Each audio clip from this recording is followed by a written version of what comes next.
Hello guys, সবাই কেমন আছো? আশা করা যায় সবাই ভালোই আছো। তো আজকে নিয়ে চলে এসেছি নতুন একটা ভিডিও, যেখানে আমরা দেখাবো পিক্সার্টে কীভাবে ক্রিয়েটিভ একটা ফটো এডিট করা যায়, যেটার থিম হচ্ছে ডার্ক টোন। তো চলো শুরু করা যাক ভিডিওটা। তো তোমরা থাম্বনেলে দেখেছো কেমন হবে ফটোটা। তো আমরা পিক্সারে চলে এসেছি। এখন আমরা এখান থেকে যাবো টিল্ট শিফটে, যেখান থেকে আমরা ব্যাকগ্রাউন্ডটাকে ব্লার দেবো। তো এখান থেকে ব্যাকগ্রাউন্ডটাকে ব্লার দেওয়ার একটাই কারণ হচ্ছে তোমার ফটোর যে পিকচার কোয়ালিটিটা, যে পেছনে ব্যাকগ্রাউন্ডটা থাকবে সেটার কোয়ালিটিটাকে ধরে রাখা। তো এখানে আমরা টিল শেপ দেবো। টিল শেপ দেওয়ার পরে নিচে আমাদের পার্টিকেলটা কিছুটা টিল শেপ হয়নি, তো এটা আমাকে ক্রপ করে নেবো। তো অ্যাডজাস্ট করে ক্রপ করে নেবে তোমাদের যতটা লাগবে। তো আমরা ক্রপ করার পরে আমরা এখানে অ্যাড করবো ফটো। প্রথমে যাবো ড্রতে দেখবো লেয়ার থেকে এমটি লেয়ার থেকে আমরা অ্যাড ফটো করব। তো অ্যাড ফটো করার পরে আমরা এখানে যাবো মডেলটাকে অ্যাড করব, যে মডেলটাকে আমি আগেই কাট আউট করে রেখেছি, কারণ কাট আউট করতে জানো বহুত টাইম লাগে। তো তোমরা যদি চাও কাট আউটের একটা ভিডিও আমি আলাদা করে বানিয়ে রাখবো, যেটা মানে শুধু কাট আউট কীভাবে করতে হয় একদম এইচডি টাইপের, সেটা তোমরা কমেন্ট করে বলতে পারো, আমি দেখিয়ে দেবো। তো এখন আমরা মডেলটাকে অ্যাড করব। এখান থেকে আমরা কিছু পার্টিকেল অ্যাড করবো, যেরকম তোমার একটা মানে টোন আছে যেটা ডাউনলোড করা আছে। তো আমরা ওটা লিঙ্ক তোমাকে দিয়ে দেবো পেছনে নিচে ডিসক্রিপশনে, তো এখান থেকে তোমরা নিয়ে নিতে পারবে। তো এটাকে বলে ডাস্ট টোন, ঠিক আছে, ডাস্ট টোন একটা ইফেক্ট। তো ডাস্ট টোন ইফেক্টটা আমরা অ্যাড করব। অ্যাড করার পরে এখান থেকে সিম্পলি দেখতে হচ্ছে কীভাবে এভাবে যাব। দেন আমরা এটাকে ট্রান্সফর্ম করার পরে এটাকে ফ্লিপ রোটেট করে দেবো, কারণ আমি চাই রাইট সাইড থেকে টোনটা আসুক। তো আমরা ফ্লিপ রোটেট করে দিলাম, এটাকে অ্যাডজাস্ট করে বড় করে দেবো একদম মানে ফটো হিসাবে। তো আমরা টিক করে দিলাম। এখান থেকে আমরা যাবো স্ক্রিন করবো, এটাকে ব্লেন্ড মোডটাকে স্ক্রিন করে দেবো। স্ক্রিন করে দেওয়ার পরে দেখতে পাচ্ছি অ্যামাজিন একটা ডাস্ট লুক চলে আসলো। তো এবার আমরা অ্যাড করবো নতুন একটা লেয়ার নিয়ে অ্যাড করবো হচ্ছে তোমার লাইট পেনজি। তো এখান থেকে আমাদের লাইট পেন এসে ব্লু কালারে, ব্লু টোন, বেসিক্যালি ডার্কের উপরে ব্লুটা বেশি মানায়, তো আমি ওটাই ইউজ করি বেশিরভাগ, ব্লু টোন। এবার তোমরা যদি চাও রেড টোন, হোয়াইট টোন, সেটা তোমাদের উপরে ব্যবহার করতে পারো, কারণ সেটা ফটোর ব্যাকগ্রাউন্ড হিসাবে ম্যাচিং করে তোমরা বসাবে। তো আমি এখানে জাস্ট দেখাচ্ছি কীভাবে অ্যাড করতে হয়। তোমরা এটা জাস্ট বড়ো করে নেবো, বড়ো করে নিয়ে অ্যাড করবো এখানটাতে, একদম ফুললি জুম করে বড়ো করে নেবো, যেহেতু আমাদের এটা লাগবে। তো আমরা এখানে দেখলে স্ক্রিন করে নিলাম। স্ক্রিন করার পরে এটা অপোসিটিটা আমরা কমিয়ে দেবো, কারণ এটা বেশি লাইটলি লাগছে। তো এটাকে আমরা অ্যাডজাস্ট করে আরেকটু উপরে উঠিয়ে দেবো, কারণ আগে বললাম যে আমি ডান দিক থেকে উপরে কর্নার থেকে আমি চাই লাইটটা পুরো। তো আমরা এখানে অ্যাড করা হয়ে গেল কমপ্লিট। দেন আমাদের কাছে কিছু টেক্সট তোমার আছে, পিএনজি আছে। তো টেক্সট পিএনজিগুলো আমি বানিয়েছি নিজে। আর তুমি যদি চাও যে টেক্সট পিএনজি কীভাবে বানাতে হয় সেটার একটা ভিডিও টিউটোরিয়াল দিতে, তো তোমরা নিচে কমেন্ট করে জানাবে, আমি নিচে নেক্সট ভিডিওতে এগুলো দেখাবো। তো আমি এখানে টেক্সট পিএনজি লেগেছি কিপ সাইলেন্স। তো এখানে আর একটা পিএনজি অ্যাড করবো, যেটা লেখা আছে silence is the best answer. তো এখানে আমি সেই পিএনজিটাকে অ্যাড করে নেবো। তো এখানে অ্যাড করার পরে অ্যাডজাস্ট করে বসিয়ে দেবো। দেন আমাদের এখান থেকে পিক্সার্টের কাজ মোটামুটি ডান হয়ে গেছে। তো এখান থেকে আর একটা আমাদের কাজ আছে, সেটা হচ্ছে পেছনে যে উইং ইফেক্টটা যে উইং আছে, সেই উইংটা আমরা লাগাবো।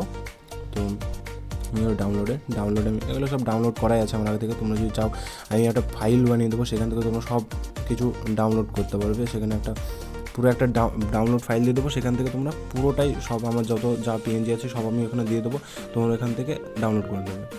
তো এখান থেকে উইং পিএনজিটা অ্যাড করার পরে দিয়ে টাচ করে দিয়ে অ্যাড করে দিতে হবে, টাচ অ্যাড। এবার এটা সোজা লেয়ারের নিচে চলে যাবে, মডেলটা নিচে নিয়ে চলে যাবো। এবার দেখতে পাচ্ছ কতটা কুল লাগছে। তো এখান থেকে আমরা এটাকে ওভারলাইন অ্যাড করে রাখবো, কারণ অ্যাড করলে উইংয়ের যে লাইটটা হয় সেটা একটু হাইলাইট হয়ে যাবে। তো তোমরা যদি না জানে থাকো তাহলে পিক্সার্টে কীভাবে এইচডিতে ফটো সিলেক্ট করা হয়। তো আমরা এখান থেকে পিন টুলটা নেবো এবং সাইজটাকে 1 করে দিয়ে সেট করে দিয়ে যে কোনো একটা কালো জায়গায় দাগ টেনে দেবো দুটো, দেন এটাকে সেভ করে দেবো। তো আমাদের পিক্সার্টের কাজ কমপ্লিট। তো এবার চলে আসবো আমরা লাইটরুমে এসে ফার্স্ট অফ অল আমরা ফটোটাকে অ্যাড করার পরে সোজা ওপেন করার পরে এটাকে আমরা কালার কালেকশন করবো, কারণ পিক্সার্টে কালার কালেকশনটা অতটা ঠিক হয় না যতটা লাইটরুমে হয়, কারণ Lightroom CC is the best photo এডিটের কালার কালেকশন করার জন্য। তো এটা আমরা যেহেতু ব্ল্যাক টোন রাখবো, তো আমরা এটার যে ব্ল্যাকটা আছে ব্ল্যাকটাকে পুরো কমিয়ে দেবো, পুরো না মানে হাফেরও বেশি কমিয়ে রেখে দিয়ে দেবো। এবং হোয়াইটটা যেটা আছে হোয়াইটটাকে আমরা -100 করে দেবো, আর শ্যাডোটাকেও কমিয়ে দেবো। আর হাইলাইটটা যেটা আছে হাইলাইটটাকেও আমরা কমিয়ে দেবো, কারণ হাইলাইট আমাদের লাগবে না অতটা। আমাদের যে কন্ট্রাস্ট আছে কন্ট্রাস্টটাকেও হালকা কমিয়ে দেবো, না বাড়িয়ে দেবো না, কমিয়ে রাখবো, কারণ কমিয়ে ভালো লাগছে। তো এক্সপোজার আমার লাগবে না। এখানে আমরা কালারে আসবো, কালারে এসে ভাইব্রেন্সটা বাড়িয়ে দিয়ে স্যাচুরেশনটা হালকা কমিয়ে দেবে। তারপরে টিনটা আছে, টিনটাকে হালকা বাড়িয়ে দেবে। টেম্পারেচারটাকে আমরা হালকা কমাবো, কারণ টেম্পারেচারটা মেন। টেম্পারেচারটাকে আসলে ব্লু টোনটা ভালো দেবে। তারপরে আসবে এখানে মিক্সে আসার পরে যে আমাদের অরেঞ্জ কালারটা আছে অরেঞ্জ কালারটাকে স্যাচুরেশন এবং লুমিনেন্সটা কমিয়ে বাড়িয়ে অ্যাডজাস্ট করবো, কারণ এটা আমার বডির যে কালারটা আসবে সেই কালারটাকে আমরা অ্যাড করতে হবে। এবার আসবো ব্লু কালারে এসে দেখতে পাচ্ছ কতটা কালার অ্যামেজিং লাগছে। তো এখান থেকে ইফেক্টটাকে দেখতেই পাচ্ছ কতটা অ্যামেজিং লাগছে। তো এখান থেকে আমরা অ্যাডজাস্ট করে দেখছিলাম যে কোন কালারটা টোনটাকে দিলে ভালো লাগে। তো আমরা অ্যাড করা হয়ে গেছে এখান থেকে। তো জাস্ট এটার হিউটাকে আমি অ্যাডজাস্ট দেখছিলাম টেনে তোমরাও দেখতে পারো কতটা মজা লাগে টানতে। এবার দেন আমরা এখান থেকে আসবো, এবার ক্লিয়ারিটিটাকে হালকা বাড়িয়ে দেবো এবং ডেজার্টটাকে হালকা বাড়িয়ে দেবো এবং যে ভিনটেজটাকে এবার মেন ভিনটেজটাকে ফুল কমিয়ে দেবে এবং মিড পয়েন্টটাকেও খুব কমিয়ে দেবে। তারপরে যে রাউন্ডনেসটাকে ফুল বাড়িয়ে দেবে, ফেদারটাকেও বাড়িয়ে দেবে। এবার তারপর কী করবে, ভিনটেজটাকে হালকা কমিয়ে রাখবে, তারপরে মিড পয়েন্টটাকে অ্যাডজাস্ট করে নেবে।